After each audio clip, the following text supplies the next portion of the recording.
আসসালামু আলাইকুম। সন্ধে ৭টা, বাংলাদেশ বেতার, ঢাকা। স্থানীয় সংবাদ পড়ছি কাজী তামান্না।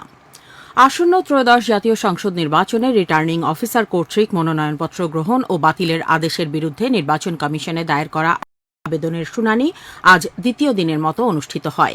আজ ৫৮টি আবেদন মঞ্জুর করেছে নির্বাচন কমিশন। আপিল শুনানিতে ৭টি আবেদন নামঞ্জুর হয়েছে এবং ৬টি আবেদন অপেক্ষমান রাখা হয়েছে। রাজধানীর আগারগাঁও নির্বাচন কমিশন ভবনের অডিটোরিয়ামে সকাল ১০টায় এই শুনানি শুরু হয়। প্রধান নির্বাচন কমিশনার এএমএম নাসির উদ্দিন এতে সভাপতিত্ব করেন। এর আগে গতকাল প্রথম দিনের শুনানিতে ৭০টি আবেদনের মধ্যে ৫২টি বৈধ ঘোষণা করা হয়। এছাড়াও ১৫টি মনোনয়নপত্র বাতিল এবং ৩টি মনোনয়নপত্র অপেক্ষমান রাখা হয়। আগামী ১৮ জানুয়ারি পর্যন্ত আপিল শুনানি চলবে। নির্বাচন কমিশনার অবসরপ্রাপ্ত ব্রিগেডিয়ার জেনারেল আবুল ফজল মোহাম্মদ সানাউল্লাহর সভাপতিত্বে আজ রাজধানীর আগারগাঁওয়ে নির্বাচন কমিশনের সম্মেলন কক্ষে আইন শৃঙ্খলা রক্ষাকারী বাহিনীর এক সভা অনুষ্ঠিত হয়। এ সময় তিনি আসন্ন ভোটকে কেন্দ্র করে যে কোনো ধরনের সহিংসতা ঠেকাতে প্রশাসনকে জোরালো ভূমিকা রাখার নির্দেশ দেন।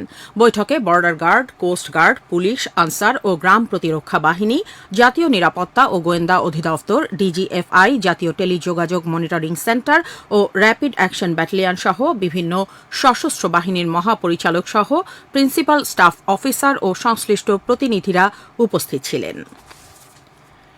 এদিকে ত্রয়োদশ সংসদ নির্বাচন ও গণভোটের আগ পর্যন্ত সব সরকারি যোগাযোগ, গণভোটের লোগো ব্যবহার এবং সরকারি, আধা সরকারি ও স্বায়ত্তশাসিত প্রতিষ্ঠানে এ সংক্রান্ত ব্যানার দৃষ্টিনন্দন স্থানে প্রদর্শনের জন্য নির্দেশনা দেওয়া হয়েছে। আজ তথ্য ও সম্প্রচার মন্ত্রণালয়ের এক তথ্য বিবরণীতে এই নির্দেশনা দেওয়া হয়। রাজধানীর উপকণ্ঠে নারায়ণগঞ্জ জেলার রূপগঞ্জের পূর্বাচলে বাংলাদেশ চায়না ফ্রেন্ডশিপ এক্সিবিশন সেন্টারে ৩রা জানুয়ারি থেকে শুরু হওয়া ঢাকা আন্তর্জাতিক ৩০তম বাণিজ্য মেলা চলছে। দিন যতই যাচ্ছে মেলায় পরিলক্ষিত হচ্ছে ক্রেতা দর্শনার্থীদের উপচে পড়া ভিড়। বাংলাদেশের উৎপাদিত পণ্য বিদেশি ক্রেতাদের কাছে তুলে ধরাই এই মেলার মূল লক্ষ্য।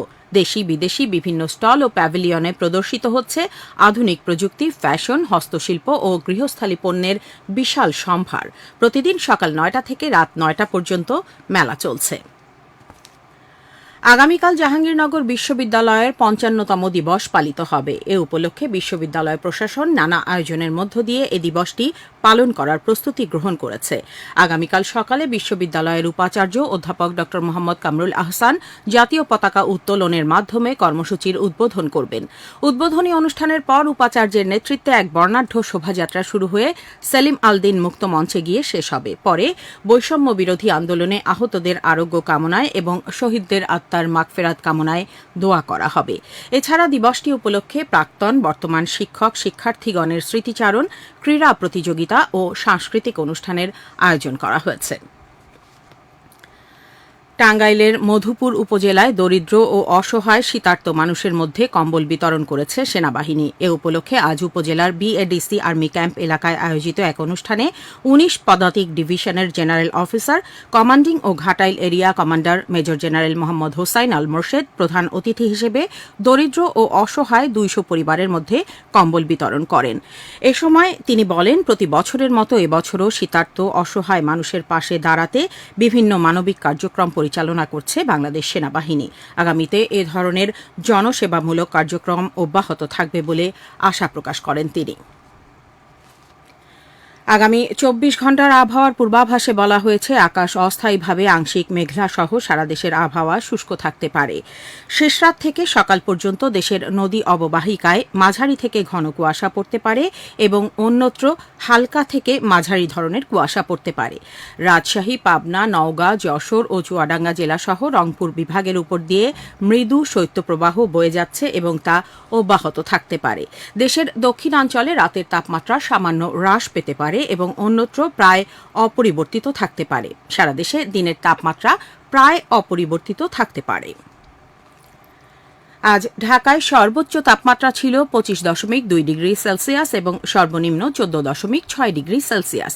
দেশের সর্বনিম্ন তাপমাত্রা রেকর্ড করা হয় আজ পঞ্চগড়ের তেঁতুলিয়ায় ৭.৩ ডিগ্রি সেলসিয়াস।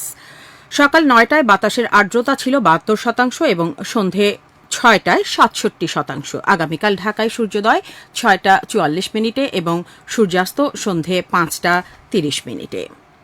স্থানীয় সংবাদ শেষ হলো, আর এরপর আমাদের খেলাধুলার খবর প্রচারিত হবে রাত ৮টা ৫ মিনিটে।